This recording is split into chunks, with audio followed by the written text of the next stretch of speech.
Nos arredores de Lima, no Peru, corpos emergem da areia.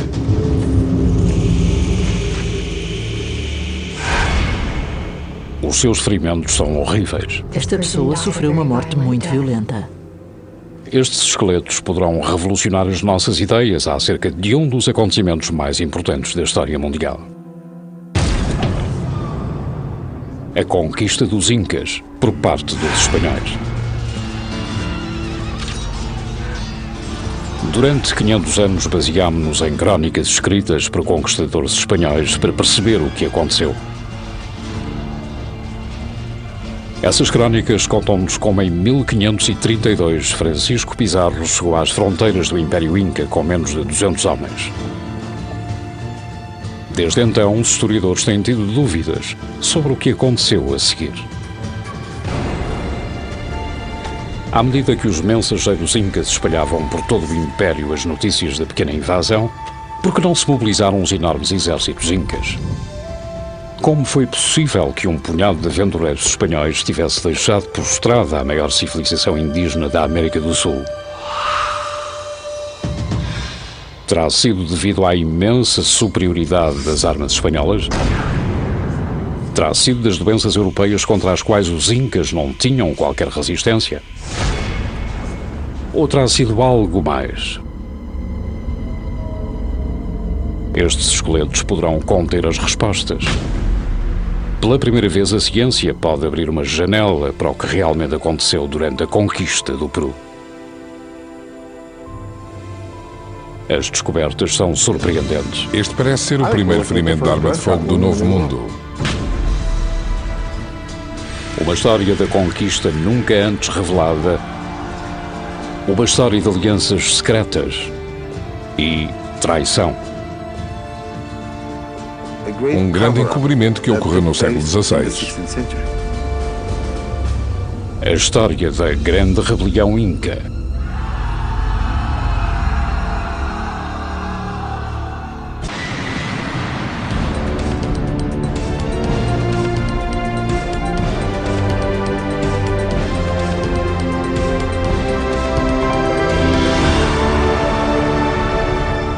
A grande rebelião Inca.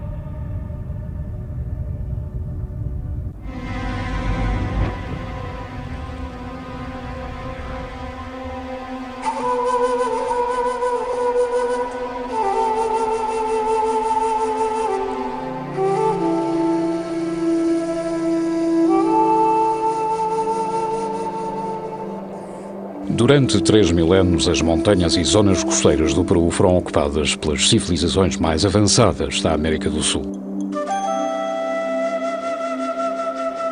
O Império Inca foi o último de muitos a erguer-se e a cair no Peru, mas foi de todos o maior.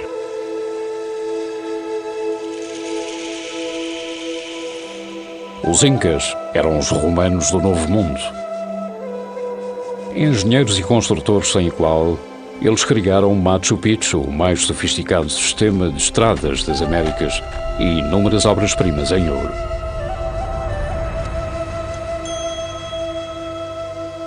Mas o seu verdadeiro gênio era o da conquista. No século XV, colocaram-no em prática para conquistar toda a região andina. Os fantasmas desse temível Império Inca ainda hoje assombram a atual capital do Peru, Lima.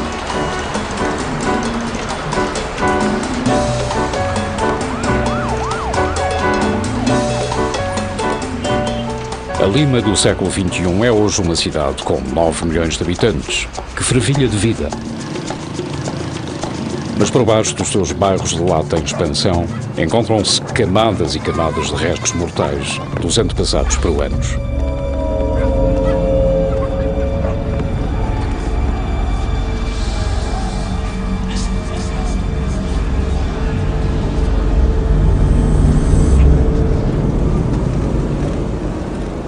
Durante mais de 20 anos, o arqueólogo peruano e bolseiro da National Geographic, Guilherme Koch, tem vindo a trabalhar para desvendar os mistérios destas sepulturas índias.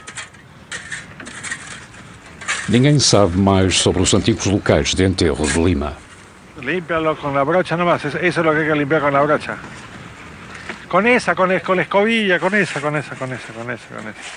No início de março de 2004, a cidade ia abrir uma nova autoestrada na região onde suspeitávamos existir um cemitério.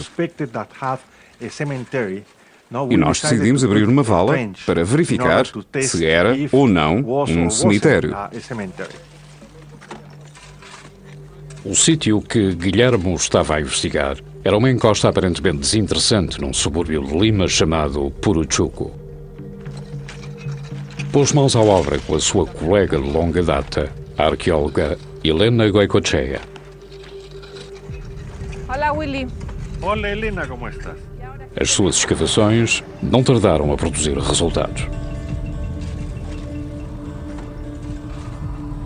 O teste revelou cerca de 20 sepulturas numa vala que tinha 2 por 8 metros. Esse achado levou-nos a concluir que a pequena ravina era, de facto, um cemitério.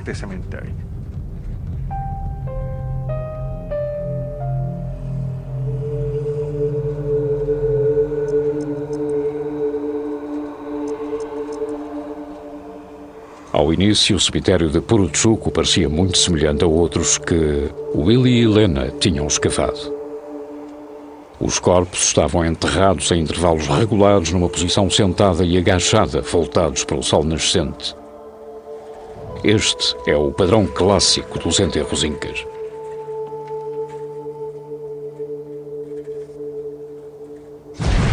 Mas rapidamente surgiram estranhas anomalias.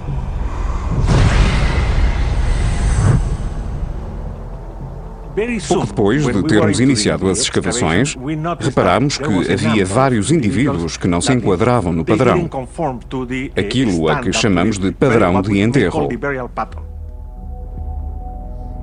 Das camadas inferiores do cemitério, tudo parecia estar como Willy esperava num cemitério inca bem organizado. Mas por cima destas camadas, havia uma que continha corpos enterrados junto à superfície, que era diferente de tudo aquilo que ele ou Helena conheciam. O corpo estava estendido desta forma, virado para o oeste. Normalmente devia estar virado naquela direção, para este. A orientação está errada, tal como nos corpos que temos nesta área. Quanto mais escavavam, mais surpresas se lhes deparavam.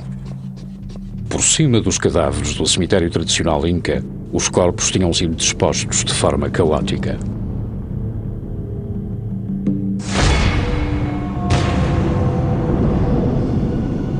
Em vez dos habituais corpos cuidadosamente embrulhados com tecidos de lã e enchidos com algodão, estes tinham sido embrulhados à pressa, com tecidos simples chamados telas. Estavam deitados de lado ou de costas, alguns virados para cima, outros para o ocidente.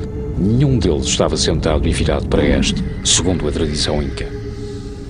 Era evidente que eles não seguiram os rituais fúnebres. Não tinham junto de si as oferendas adequadas. A questão estava em saber por que motivo estes indivíduos tinham sido enterrados de uma forma tão invulgar. Para quem conhece o mundo inca tão bem como Willy e Helena, este era um grande mistério. A reverência pelos mortos era uma parte central da cultura inca. Os rituais fúnebres executados de forma adequada eram cruciais para garantir o renascimento dos mortos no mundo dos espíritos. Daí serem sepultados numa pose agachada e expectante, de frente para o sol nascente, símbolo do renascimento. Nestas condições, o tratamento dos corpos de Puruchuco era duplamente inesperado. Era como se, no momento da sua morte, eles os tivessem simplesmente embrulhado num tecido, levado para o cemitério e enterrado de forma caótica, e não no estilo tradicional inca. Quando ele e a sua equipa removeram os poucos tecidos que cobriam os esqueletos, o que descobriram foi ainda mais chocante. Quase todos exibiam marcas de violência extrema. Os crânios tinham sido esmagados e alguns mostravam ferimentos que nunca tinham sido vistos no cemitério Inca ou em qualquer outro cemitério índio na América Central ou do Sul. Um esqueleto em particular chamou-lhes a atenção. Deram-lhes o nome de Mochito, o decepado, devido aos seus ferimentos horríveis. O mindinho, o médio e o anelar da mão esquerda talvez tenham sido cortados ou arrancados. Sofreu claramente algum tipo de golpe no rosto. Tem uma fratura perimortem na primeira costela da esquerda e uma fratura bastante feia na região proximal do fémur. Todas estas lesões levam-me a crer que este indivíduo sofreu uma morte muito violenta. Melissa Murphy é uma bioarqueóloga que trabalha com Willie para tentar interpretar as lesões de Mochito. Trata-se de um esqueleto excepcional por várias razões. É muito atípico. Tem uma série de lesões perimortem que eu nunca tinha visto antes, em particular estes 3 buracos quadrangulares no seu crânio. Um dos buracos tem uma pequena fratura radial, uma fratura em forma de gancho, que dá a entender que algo ficou preso na parte exterior do osso. Nunca encontrei algo assim. E baseado em casos documentados de outras lesões, parece ser consistente com uma arma de metal pontiaguda, algo que não existia entre o armamento Inca. Os Incas tinham poucas armas capazes de provocar os ferimentos de perfuração limpos que Melissa vê nos ossos de Mochito. As suas armas de guerra mais mortíferas eram maços de pedra, lanças e fundas. O tipo de armas utilizado pelos guerreiros incas tinha desaparecido na Europa há mais de 2000 anos. O exército Inca terá estado muito além da compreensão ou memória histórica dos espanhóis. Era um exército calcolítico, ou seja, os povos andinos podiam fundir ouro, prata e cobre, mas todos os seus utensílios de corte, todos os utensílios de perfuração, todas as suas armas eram de pedra. A chegada de Pizarro e dos seus conquistadores em 1532 colocou frente a frente este exército Inca, com as suas armas de pedra e a tecnologia militar mais avançada da Europa do século XVI. Os estranhos ferimentos no topo do crânio de Mochito levaram Willie e a sua equipa a pensar em golpes desferidos por alguém a cavalo. Poderão os corpos encontrados no cemitério ser vítimas dos conquistadores de Pizarro? Se assim for, serão os primeiros alguma vez encontrados.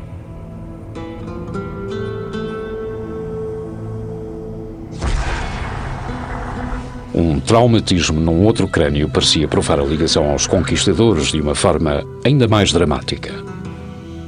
O que há de anómalo acerca dele é o facto de ter este grande buraco circular no osso parietal esquerdo, que se assemelha a uma lesão provocada por uma arma de fogo. Parece que o projétil saiu pela cara, por esta zona, estilhaçando-a por completo. O que é especialmente excepcional nisto não é o facto apenas de termos o local de entrada e de saída que acabei de mostrar, mas também o de eu ter conseguido recuperar o pedaço de osso que estava nesta posição no interior do crânio. Esta poderá ser uma descoberta muito importante.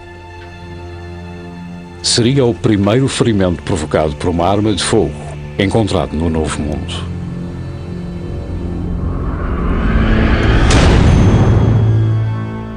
As armas primitivas, mas mortíferas do século XV, chamadas arcabuzes, eram apenas uma de muitas novidades temíveis que os espanhóis trouxeram consigo para a América do Sul. Os arcabuzes espanhóis não eram mais estranhos que os mosquetes europeus de infantaria usados 100 anos mais tarde. Eram um pouco pesados para o peso do projétil, mas os espanhóis sabiam utilizá-los e bem. A combinação de armas de fogo, de aço e cavalaria teve um efeito devastador nos exércitos nativos. Os incas não tinham defesa contra qualquer uma delas. A resposta europeia a um ataque de cavalaria tinha sido aperfeiçoada ao longo dos séculos de exposição a combates montados. Mas a curto prazo, os incas não tiveram qualquer resposta à cavalaria. E houve uma outra arma mortífera trazida pelos espanhóis que viria a dizimar a população inca: a doença. Mas ninguém sabe ao certo quando chegaram as primeiras epidemias. Por isso, a equipa do Willie concentra esforços nos danos mais óbvios exibidos pelos esqueletos. Se o presumível ferimento provocado por arma de fogo for verdadeiro, será algo de inédito. Por isso, Melissa necessita de provas. Ela espera que os raios X possam revelar vestígios de metal em volta do rebordo da lesão. Podemos ver aqui o local de saída, onde esperávamos encontrar resíduos de metal, uma zona mais clara, distinta do osso e dos dentes. Mas não encontramos. Não existe ali nada que sugira a presença de resíduos de chumbo ou de metal. Parece que não. O resultado negativo representa um revés. Para Melissa e Willie, a lesão sugere claramente um disparo de arma de fogo, mas não conseguem prová-lo. Talvez os vestígios de metal deixados pela bala do mosquete fossem demasiado pequenos para serem detectados pelos raios X. Então Willie decide tomar uma medida drástica. Ele pede a ajuda de um dos melhores laboratórios forenses do mundo. Situa-se a 6.500 km de distância na Universidade de New Haven, no estado norte-americano do Connecticut. Com técnicas forenses de ponta, se há um local que poderá obter alguns resultados dos esqueletos do Poruchuco, é este. Os cientistas Al Harper e Tim Palmbach já examinaram centenas de ferimentos causados por armas de fogo. Ferimentos bem mais recentes do que o do Peru. Al e Tim não tardam a chegar a Lima. A investigação àquele que poderá ser o primeiro ferimento de arma de fogo das Américas é um chamariz irresistível. Dr. Koch? Hi. Good morning. Welcome to our lab. Albert Harper, how are you? Nice to meet you. Very nice to meet you. Lab, no? It's come in. Very interesting. O laboratório do Willie contém os restos mortais de mais de 3.000 enterros incas. Os trabalhos sobre esta impressionante coleção de múmias e esqueletos foram temporariamente suspensos, pois, neste momento, Mochito centra todas as atenções. Al e Tim focam-se imediatamente naquilo que Melissa julga poder ser uma lesão provocada por um disparo de arma de fogo. Muito interessante, olhem para isto.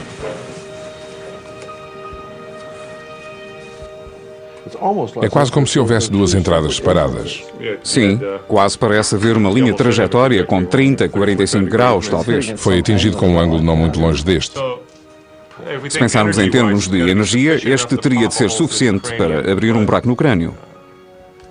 Mas não o suficiente para fazer este estrago. Uma arma normal nos dias de hoje, com um impacto de 1900, 2000 joules de energia, não fazia buracos como este, provoca fragmentação. Não, iria fragmentá-lo totalmente. A bala abre simplesmente um buraco através do osso e fragmenta os pedaços de osso à medida que avança. E não é isso que se vê aqui. O pedaço intacto de osso indica um impacto muito menos violento do que um provocado por uma arma moderna. Mas poderá corresponder a um impacto muito mais fraco de um arcabuz do século XVI. De facto, o próprio pedaço de osso tem uma marca côncava que sugere a forma de uma bala de mosquete. Incrível, absolutamente incrível. Será que foi provocado por um disparo? É possível. Para prová-lo, terão de usar instrumentos mais sofisticados, a começar por um microscópio eletrónico de varrimento, ou MEV. Queremos tentar analisá-lo com recurso a um microscópio eletrónico de varrimento e, se encontrarmos indícios de pequenas partículas, podemos avançar com testes de raio-x para obtermos as composições elementares. Toda a parte interior, senhor.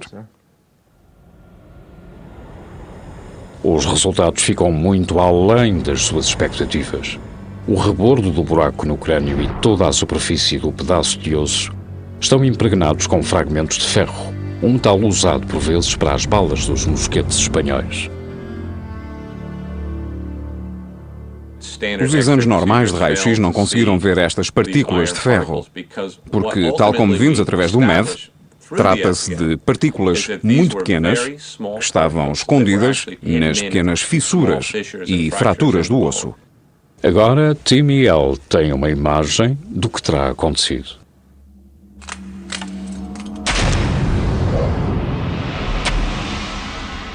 quando a bala de mosquete perfurou a parte posterior do crânio e avançou através da cabeça, deixou fragmentos de ferro embutidos no osso, que aí permaneceram durante 500 anos.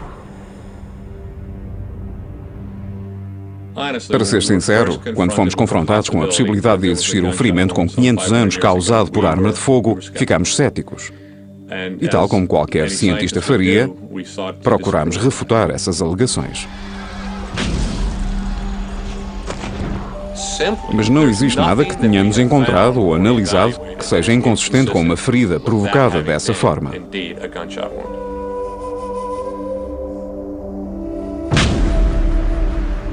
É uma descoberta incrível, não só por ser o primeiro caso documentado de ferimento causado por arma de fogo nas Américas, mas também por vir apoiar a convicção do Willett que os corpos do cemitério de Puruchuco poderão ser as primeiras provas forenses da história referentes às batalhas da conquista. As questões levantadas por estes ossos preciosos são fascinantes. Que outras histórias terão para nos contar? Quem foi Mochito? Como é que ele e o seu povo morreram? À medida que a ciência forense abre uma janela para a conquista espanhola do Peru, que mais iremos ver através dela? Será que irá confirmar aquilo que os espanhóis escreveram nas suas crónicas? Que a coragem, juntamente com armas de fogo e espadas de aço, concedeu a um pequeno grupo de conquistadores uma vantagem tal que lhes permitiu derrotar milhares de índios?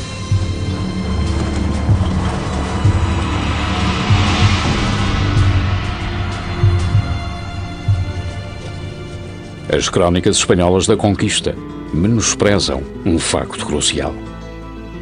Quando Pizarro e os seus conquistadores chegaram ao Peru, o Império Inca já se encontrava em processo de desintegração. Tinha sido formado apenas 100 anos antes, quando os Incas se espalharam a partir da sua capital, Cusco, para dominar as diferentes tribos índias da região. Em 1532, muitos dos mais de 10 milhões de habitantes do Império estavam fartos da supremacia Inca e ansiosos por se aliarem aos espanhóis numa tentativa de se libertarem do domínio Inca.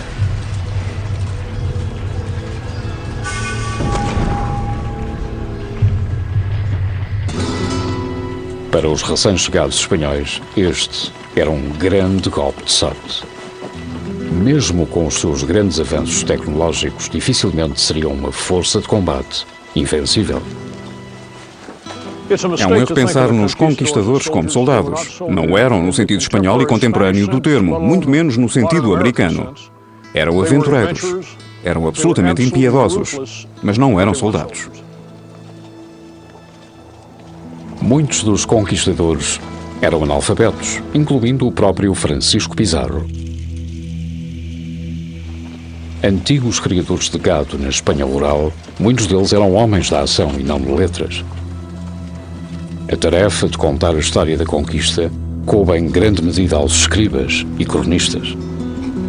Ao longo dos anos foi redigida uma espécie de versão oficial dos acontecimentos. Há muito que os historiadores e arqueólogos suspeitavam que durante o processo houve factos que foram alterados e outros convenientemente esquecidos. As crónicas tentam justificar a conquista e, de modo a conseguirem engrandecer a glória dos espanhóis, exageram. As crónicas esforçam-se por pintar um retrato dramático das dificuldades e heroísmo dos espanhóis, mas ignoram por completo a ajuda que lhes foi prestada pelos seus aliados índios. Relatam uma série de confrontos dramáticos nos quais o pequeno grupo de Pizarro enfrentou vastos exércitos incas e como, contra todas as probabilidades, saíram vitoriosos. O mais notável destes confrontos ocorreu poucas semanas depois da chegada dos espanhóis. Em Cajamarca, no norte do Peru, depararam com as tropas do rei Inca Atahualpa, que celebravam uma campanha militar bem-sucedida.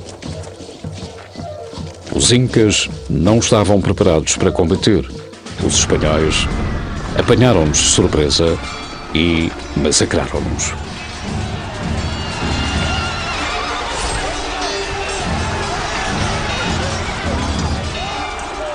durante a batalha, tomaram o rei como refém.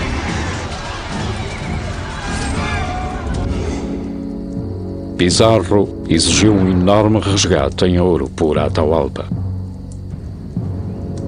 Não obstante, assim que o recebeu, executou o rei. Com o mundo inca em estado de choque, Pizarro avançou em direção à capital Cusco, que rapidamente cedeu aos espanhóis. O Império Inca foi conquistado numa questão de poucos meses.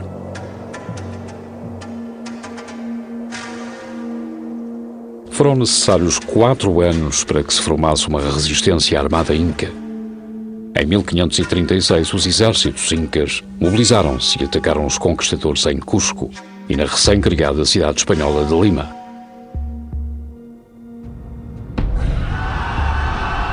Começava então a grande rebelião inca.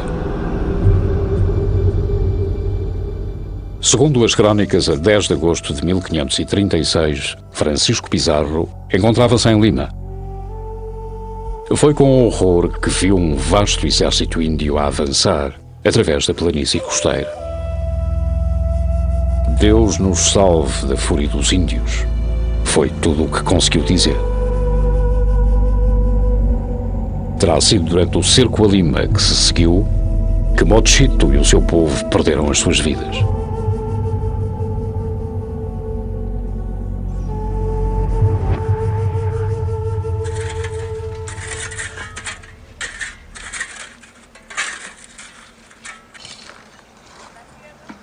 O período de deposição das camadas, ou estratigrafia, do cemitério de Puruchuco, indica a Willy que os restos mortais de Mochito pertencem precisamente aos primeiros anos da conquista.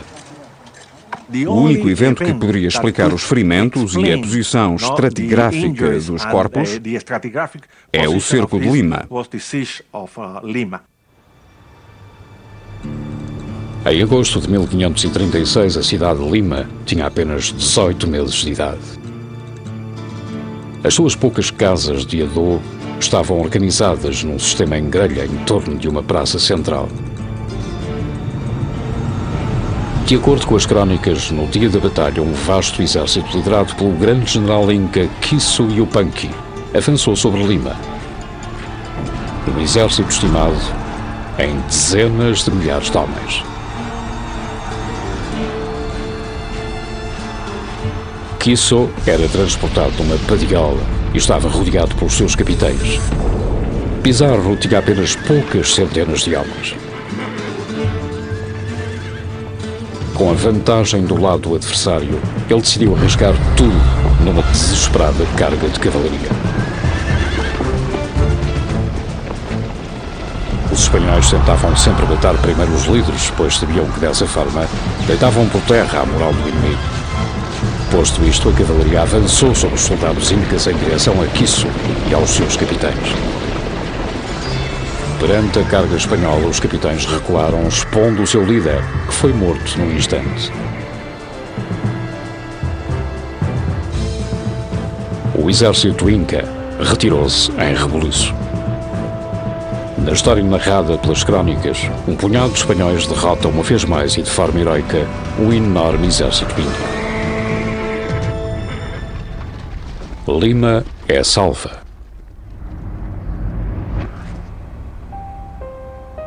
Mas terá sido realmente isto que aconteceu? Agora, pela primeira vez, iremos poder reexaminar a versão espanhola dos acontecimentos. Willy e Helena acreditam que Mochito e o seu povo faziam parte da força inca que confrontou Pizarro naquele fatídico dia de agosto de 1536.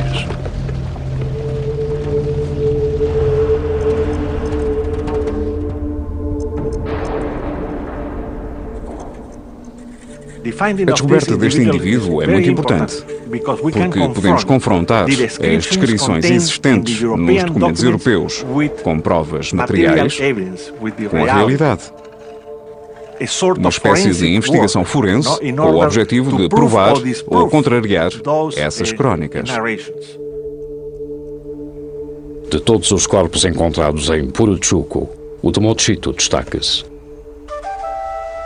Encontrava-se no centro do cemitério e a sua cabeça havia sido envolta num tecido azul. A forma como foi sepultado garante a Willie e Helena a certeza de que Mochito tinha um estatuto especial. Ele era um líder. Enquanto Tim e Al analisam as ossadas de Mochito, descobrem que muitas das suas lesões parecem consistentes com o relato tradicional do cerco de Lima. Talvez tivesse sido um dos capitães que estavam próximos do general Inca e que foram abalroados pela cavalaria de Pizarro. Isto, por si só, poderá explicar as suas horríveis lesões.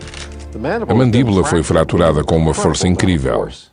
Normalmente o osso do queixo é muito forte e resistente, mas neste caso foi quebrado por uma força que veio de baixo e de fora, obrigando-o a partir este pequeno pedaço de osso que está em falta. Quem sabe para onde foi? Ou seja, aconteceu aqui algo de terrível.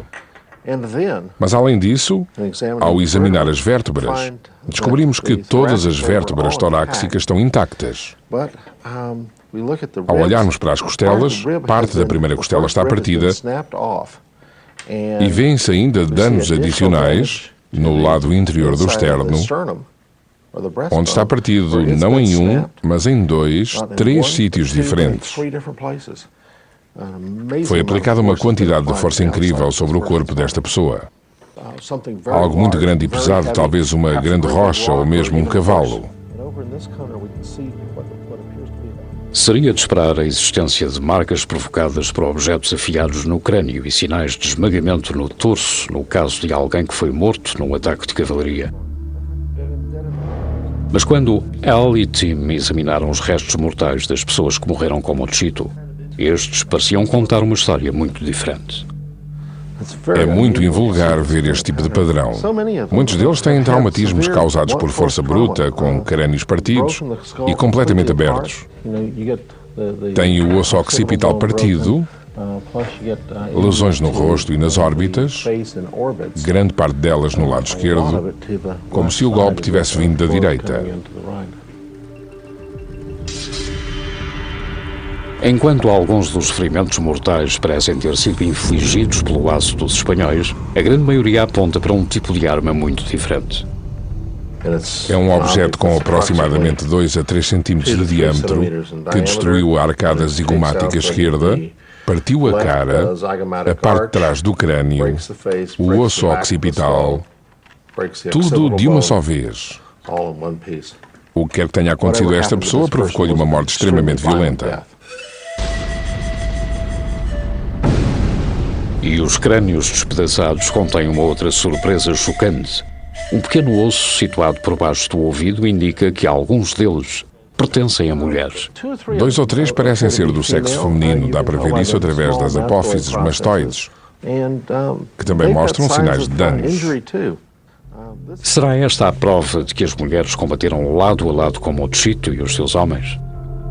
Se assim for, tal como muitos dos achados de Porochuco, seria algo sem precedentes. Para procurarem as armas que poderão ter causado estes ferimentos no crânio, Al e Tim fazem uma visita ao Museu do Ouro, de Lima, que contém a maior coleção de armas históricas do Peru, tanto espanholas como incas. As armas de aço dos espanhóis causariam ferimentos por perfuração ou por esmagamento com cortes limpos. Não causariam o tipo de traumatismos maciços que Al e Tim têm vindo a examinar. Que tipo de arma poderá ter sido responsável por tais lesões? Tim e Al analisam agora as armas incas. Tim, olha para isto, é realmente pesado. Consegues imaginar o que aconteceria se alguém fosse atingido por isto? Não tem o mesmo tipo de configuração de algumas lesões faciais e cranianas que estiveste a analisar? Nem mais, tem o tamanho apropriado. Empurraria o crânio para dentro em vez de lhe provocar uma simples fratura. Exatamente, iria fraturar todos os ossos do rosto. Será talvez por isso que faltam os ossos pequenos de muitos dos crânios, porque ficaram em tão mau estado que se desarticularam. Absolutamente, é uma arma incrivelmente letal.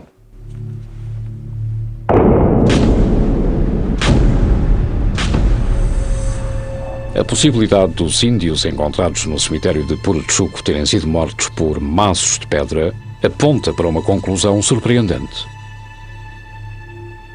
A maior parte foi morta não pelos espanhóis, mas por outros índios.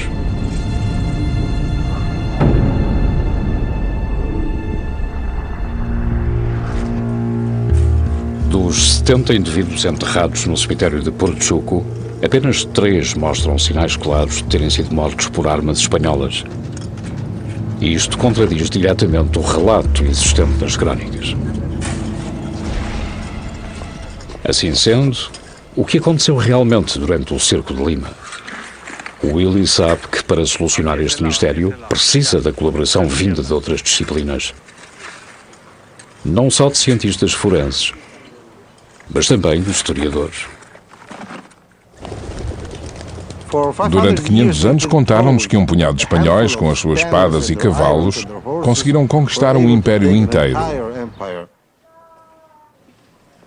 Desde que nós, historiadores, fomos além das crónicas nas últimas 3 décadas, esta versão oficial pode ser desafiada. O historiador Efraín Trellas tem vindo a estudar os registros históricos das primeiras colónias espanholas no Peru. Estão guardados em locais como este, o arquivo franciscano do convento de São Francisco de Lima. A atenção de Efraín virou-se para um caso judicial há muito esquecido que decorreu em Lima muitos anos depois do cerco. Revela novos dados sobre os acontecimentos de agosto de 1536. Anos depois da rebelião, os herdeiros de Pizarro discutiam com a coroa espanhola. E durante o julgamento, eles afirmavam que os custos da defesa de Lima contra o cerco tinham tido um impacto nos bens de Pizarro e que eles tinham de ser reembolsados por isso. A coroa não estava de acordo. Eles trouxeram índios que tinham participado no cerco. Os índios testemunharam que os combates tinham envolvido pequenas escaramuças, mas que não tinham ocorrido nenhuma grande batalha. Temos referências a combates durante o cerco, mas são em grande parte entre índios.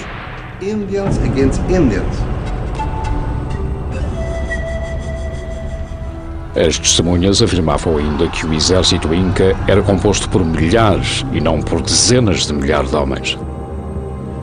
Que não tinha havido nenhuma carga de cavalaria por parte de Pizarro e que os espanhóis que lutaram estavam protegidos por um grande número de índios que lutavam juntamente com eles.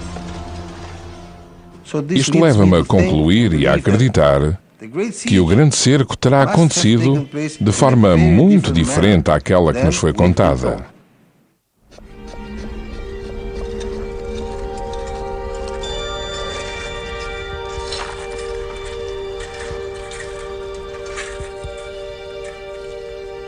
A descoberta de Willy de que os guerreiros de Mochito foram mortos por outros índios vem apoiar a versão dos acontecimentos que emergiram no julgamento. Também fornece as primeiras provas científicas para algo que os historiadores há muito suspeitavam, mas que nunca puderam provar. Que o papel dos aliados índios, constantemente ignorado pelas crónicas, foi crucial para o sucesso da conquista.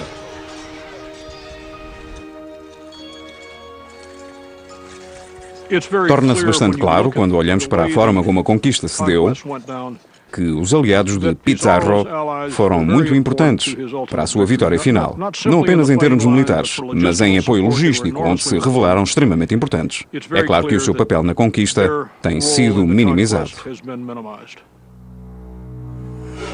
Ninguém encontrou mais provas da importância dos aliados índios para os espanhóis do que Maria Rostorovsky. Com 91 anos de idade, Maria é provavelmente a historiadora viva mais respeitada dos Andes.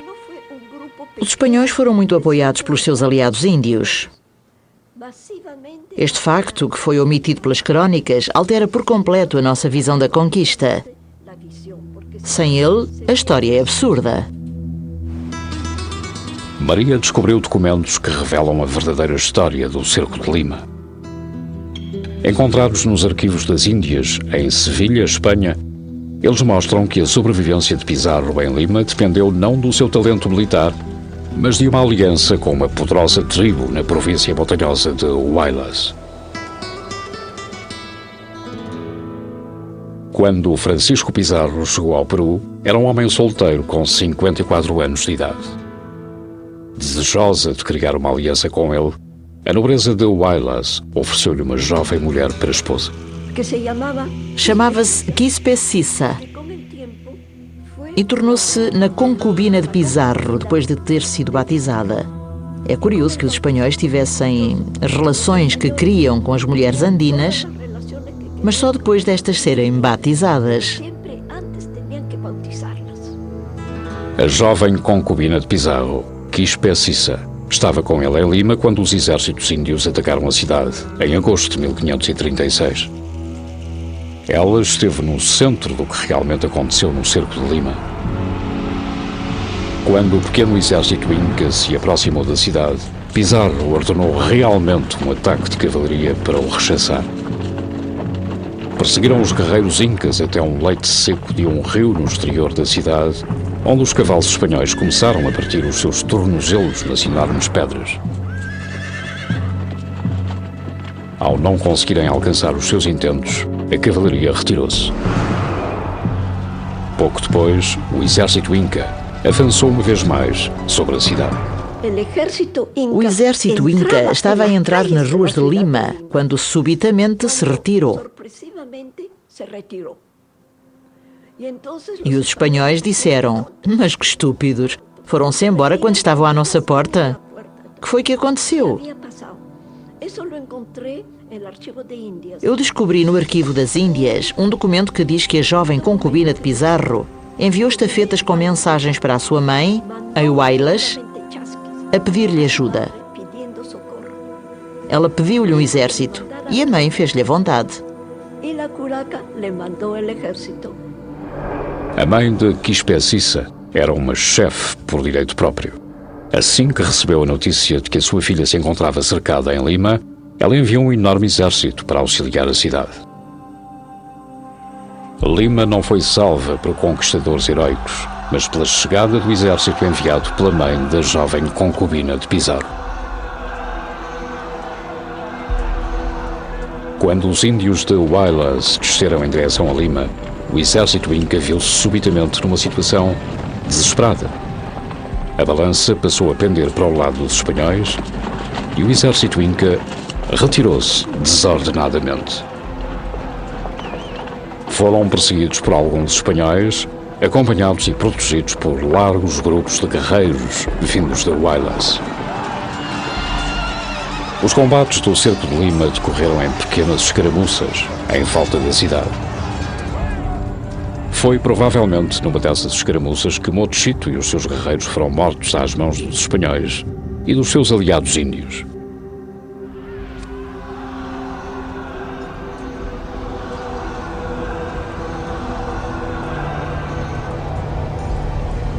Agora podemos finalmente contar a história daquele último dia das suas vidas.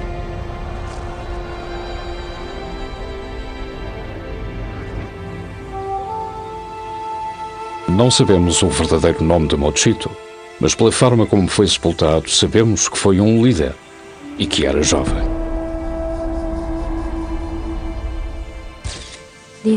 Estas clavículas ainda não estão fundidas, o que o coloca a algures na casa dos 20 e poucos anos, talvez entre 18 e 22 anos. Por norma, ele teria tido pelo menos uma esposa e filhos. Poderá não ter tido conhecimento da batalha até que emissários incas chegaram a Puruchuco, exigindo o seu apoio na luta contra os espanhóis.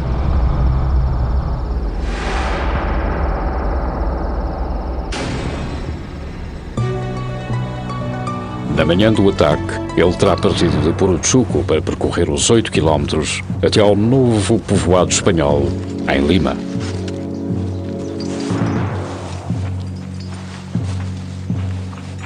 Ele e os seus colegas guerreiros terão ido armados com as tradicionais armas incas, maços de pedra, boleadeiras e lanças. Iam acompanhados pelas suas esposas, que não seriam guerreiras, mas carregadores de alimentos e água para os combates desse dia. Não nos podemos esquecer que os vírus já poderiam ter chegado e estar a dizimar a população indígena. Como tinham perdido tantos guerreiros, eram provavelmente as mulheres que transportavam os mantimentos. Mochito e os seus homens faziam parte do exército Inca que tentou entrar em Lima e foi forçado a retirar com a chegada do exército de Huaylas.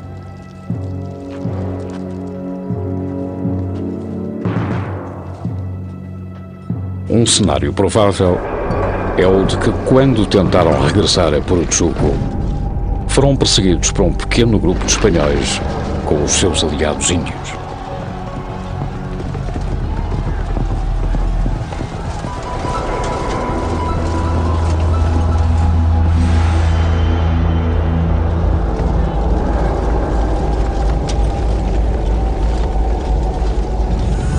O grupo de Mochito estava claramente em desvantagem numérica.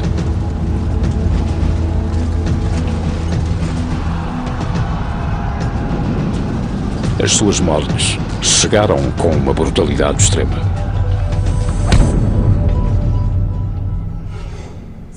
Este é um outro indivíduo que tem uma série de ferimentos causados com grande força. Ferimentos perimortem no lado esquerdo do crânio. Um dos guerreiros foi morto como nenhum outro, atingido na cabeça por um arcabouço espanhol.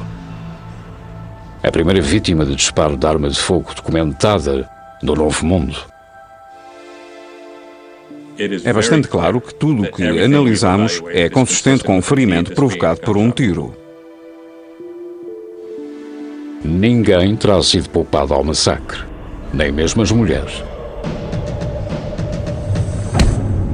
Este pertence provavelmente a uma mulher jovem e foi atingido com enorme força. Enquanto o líder Mochito terá sido atacado com especial crueldade.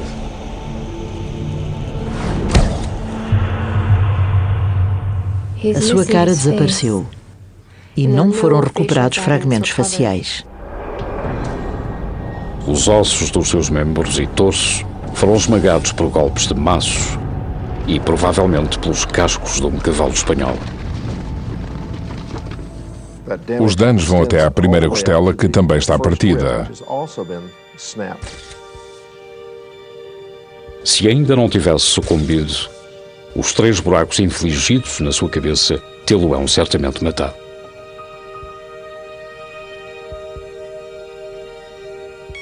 Ao olharmos para as tomografias axiais, onde podemos analisar o interior do crânio, podemos ver que a camada interna do crânio está perfurada nos 3 casos. A força que foi exercida sobre o crânio terá provocado a sua morte. Talvez num derradeiro golpe de misericórdia, Mochito tenha morrido quando foi atingido 3 vezes por uma lança espanhola na parte traseira do seu crânio.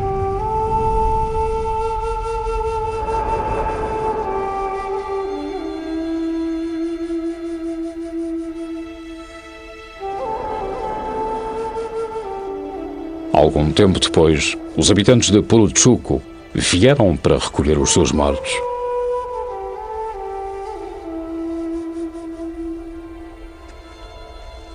Talvez tenha passado um dia ou mais antes de ousarem aventurar-se na região.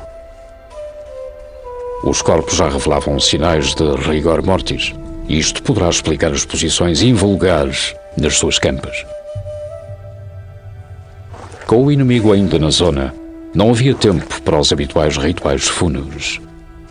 Mochito e as pessoas que morreram com ele foram rapidamente enterrados no cemitério do seu clã.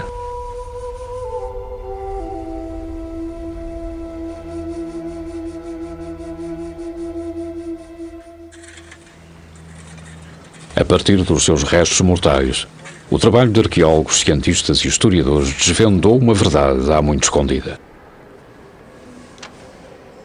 A conquista do Peru foi uma história de índios que lutavam contra índios. Os índios tomaram Cusco Os índios defenderam Cusco. Os índios atacaram Lima. Os índios defenderam Lima.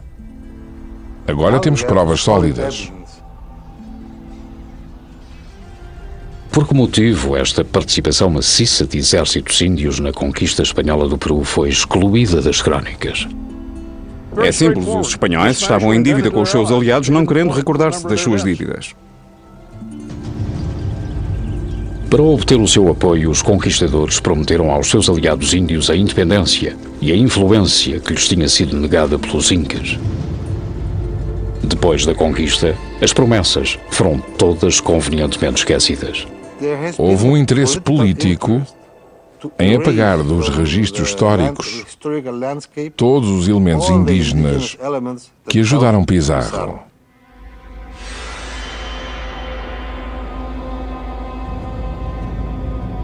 A história das alianças espanholas com os índios dos Andes que combateram as suas batalhas é a grande história que ficou por contar da conquista. Graças a um estranho golpe de destino, foram os ossos das suas vítimas, Mochito e as pessoas que consigo morreram no cerco de Lima, que revelaram esta verdade há muito esquecida.